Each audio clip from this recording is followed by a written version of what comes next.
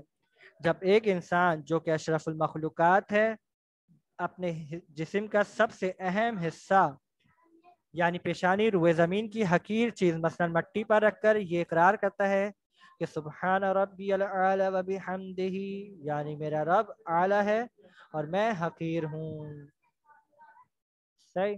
اسی طرح دعائے کمیل میں بھی مولا کائنات فرماتے ہیں انا عبدک الضعیف الحقیر المسکین المستقیم، اے خداوند اعلیٰ میں ضعیف ہوں، کمزور ہوں، مسکین ہوں اور یتیم ہوں، یعنی مثل اسی کے، صحیح ہے۔